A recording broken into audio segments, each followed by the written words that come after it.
डंटौनक वाला बांद्रा था, मैं आज भी किराए के मकान में रहता हूं जिसका किराया 3 लाख रुपए है ते चवल दी सैलरी 2 लाख रुपया। वो तो सारियां तो मंग के गड्डी दे विच पेट्रोल पवाउंदा वा।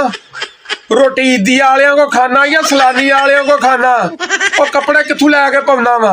और रब दा वास्ता पूरे पाकिस्तान नूं पटवारी ना समझो। आ वेख लो चाचे दे समोसे वर्गे जुड़े हाथ, आ वेख लो। पुत्री फरमा रही है, आज जो इंटरनेट आप इस्तेमाल कर रहे हैं ये मेरे बाप ने दिया। ते मोहतरमा 55 रुपए किलो वाला आटा 150 रुपए में किसने दिया? 150 वाला लीटर पेट्रोल 272 में किस जलील ने दिया? 120 रुपए वाली एलपीजी 300 रुपए किलो में किसने दी? 20 रुपए वाला यूनिट 80 रुपए में किस जलील ने दिया?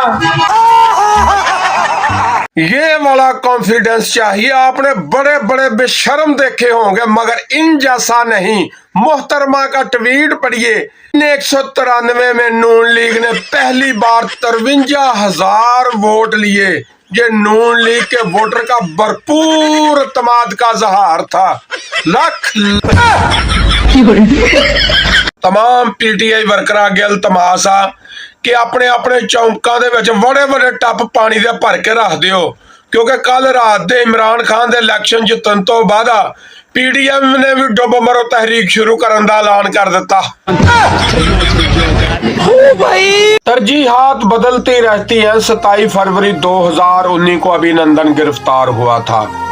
आज 27 फरवरी 2023 को जनरल अमजद शवैब गिरफ्तार हुआ है। आंखों में नमी, होंठों पे मुस्कुराहट, चेहरे पे शिकायत, छाती पर पाकिस्तान का झंडा, वतन के लिए 3 जंगें लड़ने वाला। अगर ये गरदार है तो फिर मुहिब्बे वतन कौन है?